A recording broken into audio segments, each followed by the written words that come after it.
हम बात कर रहे थे कि जी अगर हमारे पास इंडिपेंडेंट वेरिएबल एक से बढ़ जाएं, तो अभी तक हमने ये काम किया है कि अगर आपके पास एक इंडिपेंडेंट वेरिएबल जैसे हमने y कहा था और एक ही इंडिपेंडेंट वेरिएबल हो, तो हमने उसके ऊपर एक इक्वेशन जो एस्टिमेट की थी, सिंपल लीनियर इक्वेशन, जिसे हमने y equals B naught plus b1 x, and in this case you had only one independent variable with one dependent variable.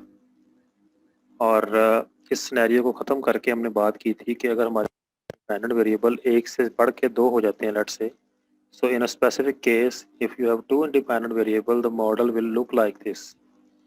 आपके पास अब beta naught plus beta one x1 के साथ एक नई टर्म एड अप हो जाती है, that term is for an additional variable, और वो एडिशनल वेरिएबल जो आपका इंडिपेंडेंट वेरिएबल जो कि आया होता है, यानी आपके पास अब डाटा जो है वो कुछ इस तरह हो जाता है y x1 and x2.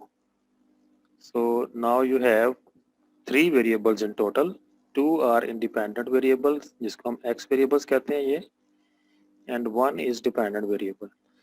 तो इस सिचुएशन में जब हम जाते हैं तो नेचुरली एक पैरामीटर भी बढ़ता है, और वो पैरामीटर जो है वो दैट इज़ बीटा टू, जो मैंने अभी सर्कल के अंदर आप देख रहे हैं बीटा टू, और इसका फिर एक एस्टीमेट भी बढ़ता है b2. तो जब हम पैरामीटर्स को एस्टीमेट करने लगेंगे तो now you will have three parameters instead of two. In simple linear regression you had two parameters, now you have three parameters to be estimated, और वो तीन पैरामीटर्स जो हैं वो b नॉट b2 से हम उनको डिनोट करते हैं, और उनके फिर फार्मूलाज और उनकी कैलकुलेशंस फ्रॉम द डाटा, उसमें मैंने आप लोगों को थोड़ा सा गाइड किया था कि इसको आपने कर लेना है, तो कुछ लोगों ने भी मुझे बताया कि उन्होंने किया हुआ है. तो अगर ये मेरे पास डाटा है तो मैं थोड़ा सा उसको एक्सप्लेन कर दूं, केस अगर कोई बच्चा मिस कर गया लास्ट टाइम. तो दिस इज़ द डाटा. तो कैलकुलेशंस जो हैं वो उसी लाइन पर होंगी जिस लाइन से हमने सिंपल लीनियर रिग्रेशन में कैलकुलेशंस की थी. हमने इनकी डेविएशंस फाइंड करनी है. तो first step is to find the mean of y, and secondly the mean of the first independent variable, then the mean of second independent variable. तो मेरे पास जो मीन आ जाएंगे फर्स्ट इंडिपेंडेंट वेरिएबल का और दूसरे का, and then mean of y bar is equal to sum of y. ये अपने फार्मूलाज पहले से किए हुए, देयर इज नथिंग न्यू. जब हम x1 का मीन निकालते हैं तो that is basically sum of x1 over n, and then the mean of x2 is sum of x2 over n. ये मीन्स निकालने इसलिए ज़रूरी है कि इसके बाद फिर हम आगे डेविएशंस बनाएंगे उसकी. तो देन अब जो जिस वेरिएबल से आप मीन निकाल रहे हैं उस वेरिएबल की सारी वैल्यूज से उस वेरिएबल का मीन माइनस करने से हमारे पास आएंगी डेविएशन. स्मॉल लेटर्स से डिनोट कर लेते हैं x1, x2 and y, small y. सो जैसे अगर मैं इसकी पहली वैल्यू को एक्सप्लेन करूँ, दिस -14, तो इस पर हमने किया ये कि ये x1 जो वेरिएबल की पहली वैल्यू है y 26 में से हमने मीन माइनस किया है x1 का, तो मेरे पास आंसर आया 14. और मीन ऑफ x1 जैसे अगर हमने ये देखें, these were the total for x1, total for x2 and total for y. अगर हम इनको नंबर ऑफ ऑब्जर्वेशंस पे डिवाइड कर दें जो कि यहाँ पर 8 है, तो मेरे पास यहाँ पर सैंपल साइज जो है वो 8 है, और अगर हम इसको 8 पर डिवाइड कर देते हैं टोटल्स को तो will get the mathematic means for x1, for x2 and for y. For example अगर मैं y का निकालना चाहूँ, it is 680 over 8, like 680 over 8. तो मैं अगर इसको सॉल्व कर लूँ तो I will get the arithmetic mean for y, और simply a mean of y. तो ये 85 मेरे पास मीन आता है y का. तो सारी y वैल्यूज़ में से मैं 85 को माइनस करूँगा तो हम उसे कहते हैं डेविएशन y माइनस y बार, और हम उसको स्मॉल y से डिनोट करते हैं। सिमिलरली x1 का भी टोटल मेरे पास यहाँ है 320 डिवाइडेड बाय 8, ये मेरे पास आंसर आता है इसका 40। अगर मैं इसको सॉल्व कर लूँ तो mean of x1 bar is 40। Similarly मेरे पास 352 and divided by 8, 352 and divided by 8,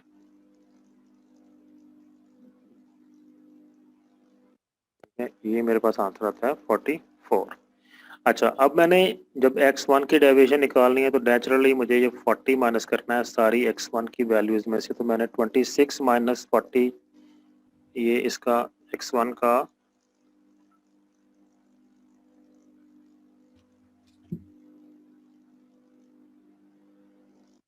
(26) मैंने माइनस 40 किया तो मेरे पास माइनस 14 बना।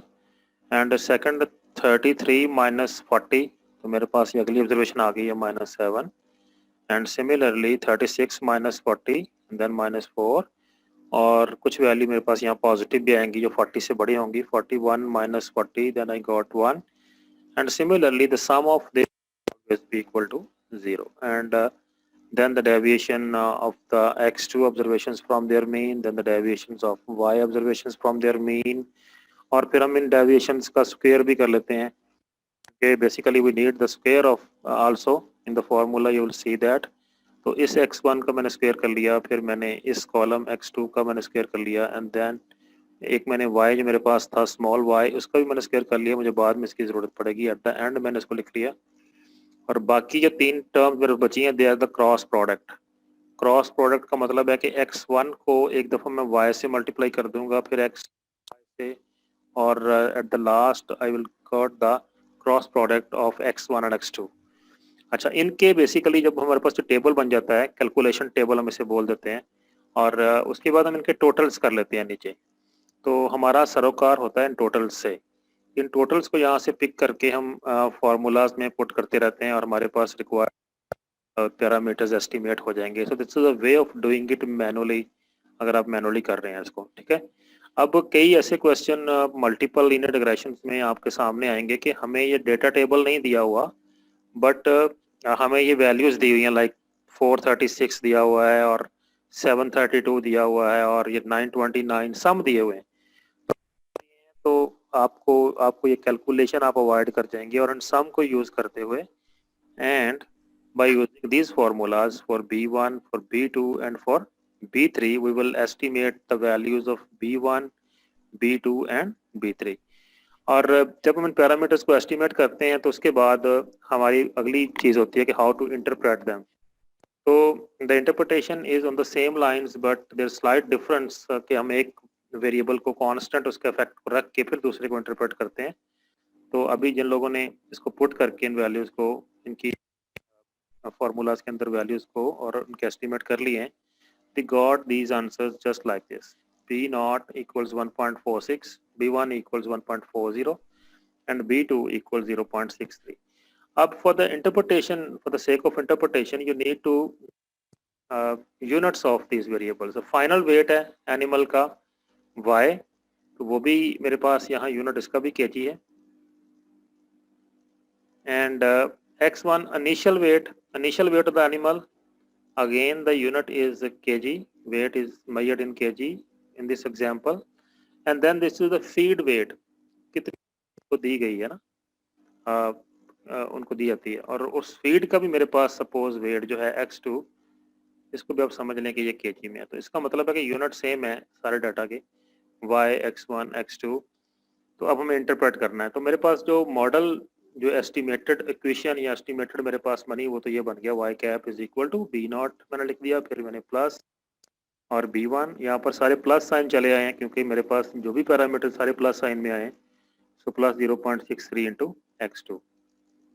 अब यहाँ पर एक चीज़ को आपने मद्देनजर रखना, जैसे मैं x1 करूँगा, x1 का कोफिशिएंट क्या है 1.4, x2 का कोफिशिएंट क्या है 0.63। जब मैं x1 के कोफिशिएंट को इंटरप्रेट करूँगा तो I will keep the effect of x2 constant. मेरी इंटरप्रिटेशन में भी ऐसे आएगा और फॉर्मूला में भी ऐसे उसमें एक के इफेक्ट को कांस्टेंट रख के फिर वो दूसरे के इफेक्ट को निकाला गया। यानी while interpreting x1 I will say that the effect of x2 is held constant, और जब मैं x2 को इंटरप्रेट करूंगा तो I will say the effect of x1 held constant। तो इसका मतलब ये, और बाकी interpretation same. with the unit increase in x1 the y hat is expected to increase by 1.4 kg keeping the effect of x2 constant, और x2 में feed wait है और इनिशियल वेट है, इस तरह सारी चीजें। तो मैं इसको जरा इंटरप्रेट करता हूँ, आप जरा इसको सुनिएगा। with the increase of 1 kg initial weight of the animal, the final weight is expected to increase by 1.4 kg, keeping the effect of feed as constant। तो ये इंटरप्रेट करने का। Similarly, if I am going to interpret x2, coefficient of x2, I would say that with an increase of 1 kg in feed, the weight of the animal is expected to increase by 0.63 kg, keeping the initial weight of the animal as constant। तो ये उसका तरीका है। और ये मैंने ऊपर जो फॉर्मूला स्लाइड में इन फार्मूलाज के साथ उसकी इंटरप्रिटेशन भी मैंने जनरल टर्म में लिखी हुई है। लाइक अगर मैं यहाँ पर रीड आउट कर दूँ B1 के लिए, B1 is the average change. अब मैंने एवरेज चेंज, अब इंक्रीज भी some time in some question you may see the parameter in minus, तो वहाँ पर डिक्रीज आएगा, लेकिन बट फॉर दिस एग्जांपल आपने देखा पॉजिटिव आया, इसका मतलब है B1 is average increase in response variable y for a unit increase in explanatory variable x1 when the effect of x2 is held constant। ये आखिरी लाइन है, let me color it with red color, ये वाली, this is the, अब पहली जो सारी interpretation है वो बिल्कुल सेम है। so now this is the addition in this interpretation in multiple linear regression। similarly for B2, measures the average change in y for unit increase in x2 when the effect of x1 is held constant। ये उसमें है कि दूसरे variable का। अच्छा, जैसे हम एक के इफेक्ट को कांस्टेंट रख के दूसरे वेरिएबल के अंदर उसकी इंटरप्रिटेशन देख रहे हैं, therefore these coefficients, these parameters, these estimates are also known as partial regression coefficients। क्या कहते हैं इनको? partial regression coefficient। partial क्यों कहते हैं? because their interpretation is upon the constant behavior of other variables। so partial regression coefficients।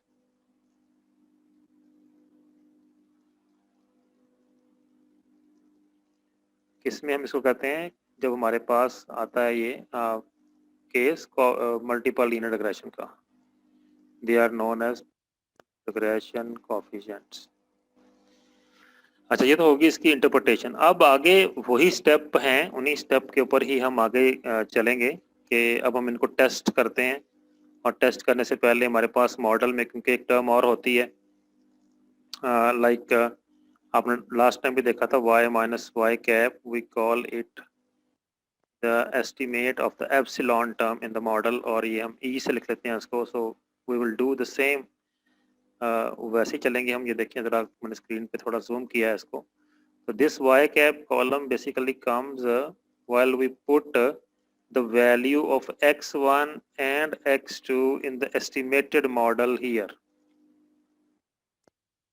तो इस model में जैसे मैं x1 और x2 की वैल्यू पुट करूंगा तो I will get the value of y cap by 556.64। then the next value of x1 and x2 and I will get the next y cap।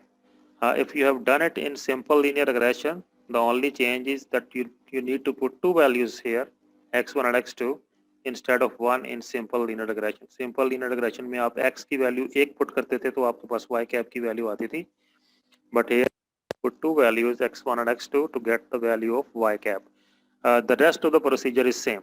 y cap आ गया हमारे पास, then y minus y cap we also call it e the epsilon, the estimated value of the epsilon, and then y minus y cap square, or sometimes written as e square। और उसका हमारे पास value आ गई, and you know that अब इन answers को थोड़ा सा आप ज़हन में रखिएगा. ओके, मैं I will just show you the computer output also of the same question in a minute और सो. आप इन क्वेश्चन के आंसर्स को ज़रा वहाँ मैच करिएगा. अच्छा, then I have computed the standard error of estimate, और ये naturally it is a square. ये वेरियंस नज़र आ रहा है आपको, वेरियंस होता है एज इट, बट हम इसका अगर अंडर रूट ले लें, इसी का अगर हम यहाँ पे ऐसे अंडर रूट में लिख देता हूँ, sum of y minus Y cap square over n minus k, तो this is the same formula. जैसे मैंने अंडर रूट लिया, मैं ये स्क्वायर नहीं लिखूंगा अब. It will become as the standard error of estimate, और फिर इस वैल्यू का भी अंडर रूट आ जाएगा. ये 33.66 का भी यानी स्क्वायर रूट ले लेंगे इसको हम, इसको सॉल्व करते वक्त. सो दैट इज, अगर मैं इसका अंडर रूट लेके यहाँ पे लिख दूँ 33.66, the answer is 5.80. The answer is 5.80. So 5.80 is basically the standard error for estimate, यानी S of E भी कहते हैं. S of E is equal to 5.80. So concept वही simple linear regression वाला ही आगे चलेगा. Standard error of estimate is 5.80. अब देखिए आगे हमने चलना है, तो आगे क्या था हमारे पास कि बीटा 1 को हमने टेस्ट किया था, बीटा नॉट को टेस्ट किया था, फिर हम उनके कॉन्फिडेंस इंटरवल की, right. The same story will be repeated but with little difference in the formulas. तो हमारे पास जो स्ट्रक्चर होता है टेस्टिंग ऑफ हाइपोथेसिस का वही चलेगा. Let me open a new an empty file here. Look, हमारे पास टेस्टिंग ऑफ हाइपोथेसिस होती है. We will definitely conduct a test for beta 1. अब बीटा 1 जब मैं टेस्ट करूंगा तो basically I am testing the significance of x1 variable. Similarly whenever I was testing beta 2, it is basically meant for testing hypothesis about x2. If you want to test variable x1, you will test beta 1, and if you want to test variable x2, the fact of x2 in the model, then you will test beta 2. तो अगर मैं इसको 0 test करता हूँ और इसको भी 0 test करता हूँ, लेट्स से, तो इसका मतलब है कि मेरे पास alternate hypothesis जो है वो that is beta 1 is not equal to 0 and this is तो ये सेम बन गया, बिल्कुल कोई डिफरेंस इसमें नहीं है जैसे कि पहले आपने किया है सिंपल लीनियर रिग्रेशन के अंदर, और वही इसका फॉर्मूला है. t is equal to B naught minus beta 1. Beta 1 is 0 है, और स्टैंडर्ड एरर ऑफ b1. तो सारा प्रोसीजर यानी आपने देख लिया. हमने पहले हाइपोथेसिस और देन हमने उसको अल्फा भी जारी बात है, alpha is equal to 0.05. It is not given. अगर गिवन है तो we'll use that. So if it is not given, we can assume alpha as 0.05 level of significance है. And similarly उसके बाद ये फार्मूला आ गया, हम इसको कहेंगे कैलकुलेटेड वैल्यू, यहाँ से t की आ जाती है, then the table value and goes on. कोई इसमें चेंज यहाँ तक नहीं है. जो चेंज होगी मैं बताता हूँ वहाँ पे आपको. सिमिलरली अगर मेरे पास बीटा 2 को टेस्ट करना है, so these are the individual testing of betas, basically individual testing of regression coefficients, partial regression coefficients rather. तो ये beta 2 is not equal to 0. on the same analogy मैंने इसका भी मैंने फार्मूला लिखता हूँ, t is equal to b1 minus beta 1 over standard error of b2 आएगा यहाँ पे, not 1 क्योंकि मैं बीटा 2 टेस्ट कर रहा हूँ. Yes, minus beta 2 over standard error of b2. तो आगे भी सारा प्रोसीजर यानी वही चलेगा. यानी अगर मेरे पास ये अल्फा 5% है तो इसका मतलब है कि मुझे डिग्री ऑफ फ्रीडम चाहिए, और अल्फा को 2 पे डिवाइड कर दूंगा since it is a 2 tail test, और फिर मैं टेबल वैल्यू देख के I am going to reject और do not reject the null hypothesis. Final decision इसके बारे में कर दूंगा. अच्छा, तो हमारे पास एक चीज है कि आपने देखा था सिमिलरली बीटा नॉट भी टेस्ट हो सकता है, but for regression, for multiple regression you focus on testing beta 1 and beta 2. अब मेरे पास यहाँ से स्टैंडर्ड एरर आते हैं, उनके फार्मूलाज जो हैं they are slightly different as compare to simple linear regression. तो अब यहाँ पर डिफरेंस शुरू हो गया है. तो जैसे मैं डिफरेंस में आपको स्लाइड में दिखा देता हूँ. You go to the slide. Look, अब स्लाइड में मैंने थोड़ा इसको ज़रा यानी आप कह लें कि फॉर्मेट के ये फार्मूला है और इस फार्मूला में बेसिकली टेस्ट क्या हो रहा है, बीटा 1 इज इक्वल टू 0 हम टेस्ट कर रहे हैं और स्टैंडर्ड एरर का ये फार्मूला मैंने यहाँ लिख दिया स्टैंडर्ड एरर। अब उसमें देखें स्टैंडर्ड एरर में हमारे पास एस स्क्वायर ई भी यूज़ हो रहा है और ये वाली वैल्यू हम निकाल चुके हैं 3 पॉइंट समथिंग थी 33.66 क्योंकि स्केयर है उसके बाहर मैंने अंडर रूट रखा है तो इसलिए अंदर चली जाएगी अंडर रूट के स्केयर आएगा फार्मूला में। And similarly sum of X square और जो इस फार्मूला के डिनोमिनेटर के अंदर है ठीक है इसके जो डिनोमिनेटर के अंदर है इस फार्मूला में that is sum of 1 square sum of x2 square minus sum of x1 into x2 whole square. तो ये जो नीचे मैंने रेड कलर में लिखा है इस फार्मूला के आप स्लाइड में इस वक्त you can see that the typing in red colour ये वाली ये डिनोमिनेटर सेम है। अगर आपने इसको प्रैक्टिस किया है एक दो दफ़ा तो ऊपर देखिए अगर आपने फार्मूला देखा है b1 b2 का फॉर्मूला तो इसके अंदर जो डिनोमिनेटर था ये वाला this is the same denominator right. यही चीज़ यहाँ पे आ रही है यही चीज़ यहाँ पे आ रही है and the same thing that sum of small x1 square into sum of small x2 square minus sum of their product x1 and x2 whole square। तो यही चीज़ स्टैंडर्ड एरर के फॉर्मूला के डिवीजन में यहाँ पर भी रिपीट हो रही है एंड सिमिलरली राइट हियर। तो अगर हम स्टैंडर्ड एरर ऑफ b1 लेंगे तो उसमें भी यानी ये फार्मूला और स्टैंडर्ड एरर ऑफ b2 लेंगे उसमें ये फार्मूला है 0.49 इसका स्टैंडर्ड एरर आया 0.64 इसका आया। इस फार्मूला में हम टेस्ट करें तो आगे सारा प्रोसीजर सेम है वो मैंने यहाँ पे छोड़ा हुआ है कि अगर आपने टेस्ट करने हैं बीटा 1 0 बीटा 2 0 तो अगला प्रोसीजर आप स्टैंडर्ड एरर आ गए हैं ठीक है आपके पास एस्टिमेट्स हैं उनको डिवाइड करें 0 में से माइनस करके जो भी फार्मूला टी की वैल्यू निकालें और देन टेबल और टेबल देख के आप उसको जाके बाकी सारी चीज़ें उसको लाइन अप कर सकते हैं। अच्छा द फाइनल जो इसमें लास्ट थिंग आती है that is the overall significance of the model. अगर आपने यहाँ से हमने स्टार्ट किया था this was our model Y beta naught plus beta 1 x1 plus beta 2 x2 and plus अब इस मॉडल में भी वो कॉन्सेप्ट जो है सिंपल लीनियर रिग्रेशन वाला आगे कैरी करेगा कि अगर तो मैं बात करता हूँ इतनी चीज़ की तो this is the model model mean regression जो मैंने रिग्रेशन मॉडल यूज़ किया तो ये तो उससे आ जाएगा उसका सम ऑफ स्क्वायर और इतना जो मेरे पास है this is residual sum of square और we can call it error sum of square. तो ये रेजिडुअल सम और जो पीछे बच गया मेरे पास response variable this is the total variation in data और we call it total sum of square. तो इसमें वही कॉन्सेप्ट हम कैरी करेंगे अनोवा के अंदर जो हमने पहले यूज़ किया है while at the time of simple linear regression।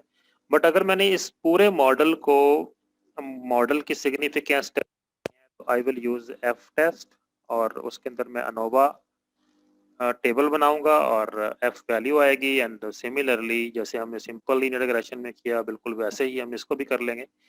But अगर मैं इंडिविजुअली टेस्ट करना चाहता हूँ जैसे कि मैंने अभी ऊपर आपको बताया if I want to test x1 and x2 इन दोनों वेरिएबल्स के कोफिशिएंट को इंडिविजुअल टेस्ट है इसके लिए भी और इसके लिए भी टी टेस्ट है ठीक है। और अगर पूरे मैं मॉडल को एक ही वक्त में देखना चाह रहा हूँ कि whether the model is significant और not then it is F test. तो अब हम एफ टेस्ट की तरफ जा रहे हैं तो उसमें हमारे टोटल सम ऑफ स्क्वायर होगा हमारे पास एक मॉडल सम ऑफ स्क्वायर होगा एंड देन हमारे पास एक रेजिडुअल सम ऑफ स्क्वायर होगा और सम ऑफ स्क्वायर निकालने का तरीका उसके formulas that is just like this. और मेरे पास एक नल हाइपोथेसिस होगा नल हाइपोथेसिस जो इसका होता है हमारे पास अनोवा का कि ये मैंने यहाँ लिख दिया कि both betas are zero beta 1 is and beta 2 both are zero मतलब x2 दोनों का इफेक्ट नहीं है। दूसरे लफ्जों में आप कह लें मॉडल इज इनसिग्निफिकेंट ये आपने पहले भी इसका लिखा था वही सेम हाइपोथेसिस है model is not significant model is not significant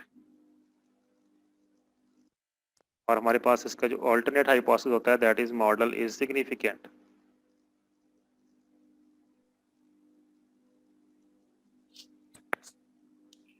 model is significant.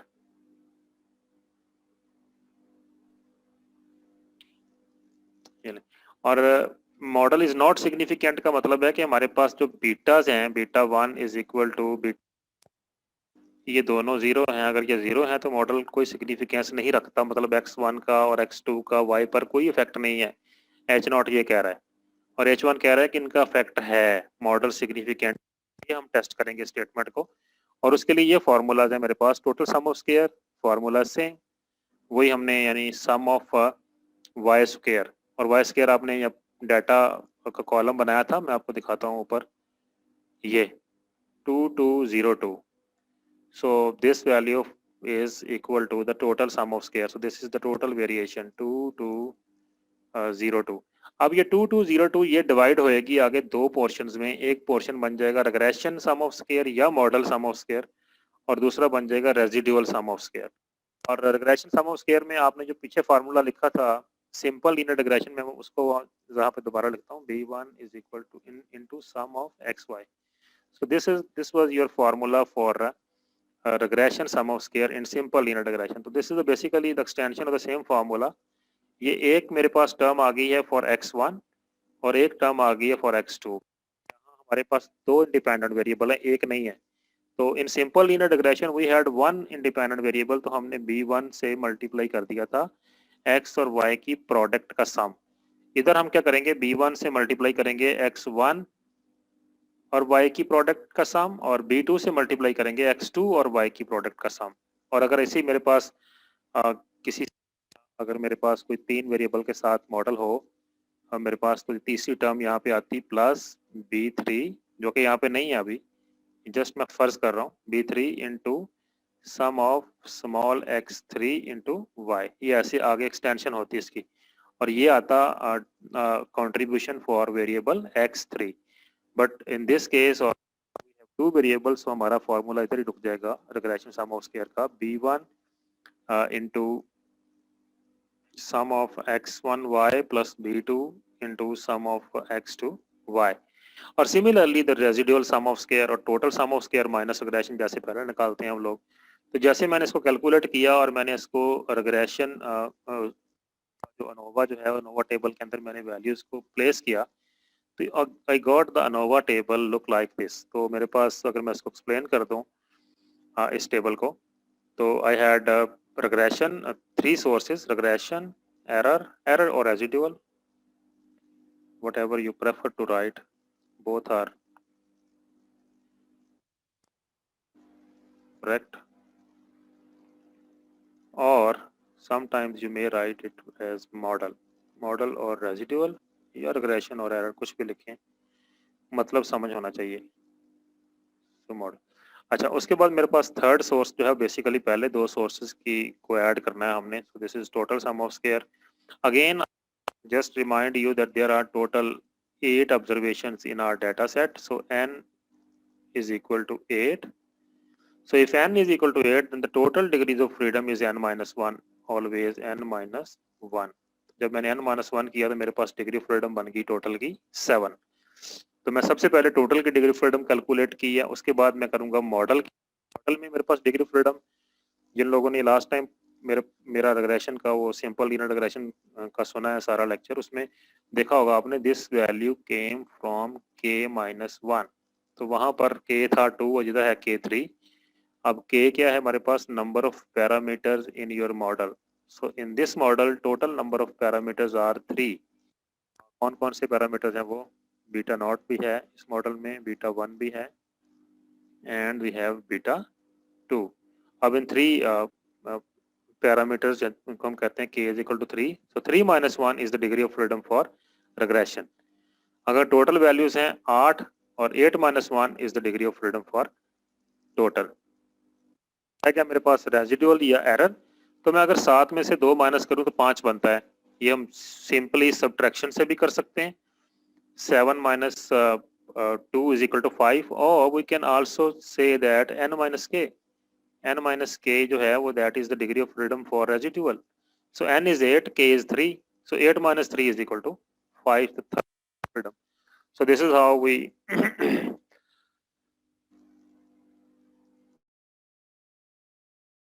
calculate the degrees of freedom for total, for regression and for error. And उसके बाद मैंने सम ऑफ स्केयर के फार्मूलाज मैंने ऊपर लिखे हैं, तो काइंडली ज़रा आप उसको लुक आफ्टर करें। तो ये देखें 2202 फार्मूलाज में जैसे वैल्यूज आप प्लेस करेंगे you will get the regression sum of square is equal to this and residual sum of square is equal to this.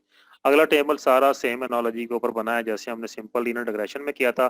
Mean squares have been obtained by dividing sum of squares with the degree of freedom. तो finally हमारे पास mean square of regression आ गया and square for residual आ गया, यानी ये 168 जो वैल्यू है 168.3, इसको 5 मैंने डिवाइड किया तो आई गॉट द आंसर 33.7। इन दोनों को मैंने डिवाइड किया जैसे कि मैंने एफ का फार्मूला लास्ट टाइम भी लिखा था, mean square for regression divided by mean square for residual या एरर। ठीक है, अब मैं इसको डिवाइड किया तो मेरे पास आंसर आया 30.2 और naturally I have to compare this value with the table value and if this value is greater than the table value we are going to reject the null hypothesis। ये मैंने नीचे पूरा statement लिखा है as the calculated value of f is than the table value that is 30.2 is greater। ये table से देखी value 5.786 last में भी मैंने एक्सप्लेन किया था how to see the f table। there are 2 degrees of freedom, तो आपके पास यहाँ पर v1 जो है that is 2 जो कि मॉडल की डिग्री ऑफ फ्रीडम होती है और V2 जो हमारे पास रेजिडुअल की डिग्री ऑफ फ्रीडम 5। आप सेकंड कॉलम ऑन 5th रो के अंदर वैल्यू देख लेंगे F की, दैट इज 5.786। उससे आपकी वैल्यू बढ़ी आई जो आपने डाटा से भी निकाली है, दैट इज 30.2। तो if your value is greater than the table value then we are going to reject the null hypothesis. और जब हम H0 को रिजेक्ट कर देंगे तो H0 में था क्या, H0 was the model is not significant, इसको हमने रिजेक्ट कर दिया, so therefore the model significant। तो हमारे पास ये रिजल्ट आ गया फाइनली मॉडल इज सिग्निफिकेंट। और आखिरी इंडिकेटर हमारे पास आर स्केयर होता है। आर स्केयर जैसे कि पहले मैंने एक्सप्लेन किया था कि आपके पास जो रिग्रेशन की होती है मॉडल की सम ऑफ स्केयर होती है। मॉडल सम ऑफ स्केयर वही फार्मूला, इसका भी कोई चेंज नहीं है। Model sum of square over total sum of square multiply by 100, so 92.4%। और इसकी एक्सप्लेनेशन भी है नीचे। It indicates that about 92.4% of the total variation in the response variable has been explained by a linear relationship of x1 and x2, यानी x1 और x2 के दोनों के linear relationship ने 92.4% एक्सप्लेन कर दी है, whereas remaining are due to some other unknown factor हैं जो कि हमारे पास एरर के अंदर हमने रखे हैं रेजिडुअल के अंदर। So the model has explained 92% of the variability।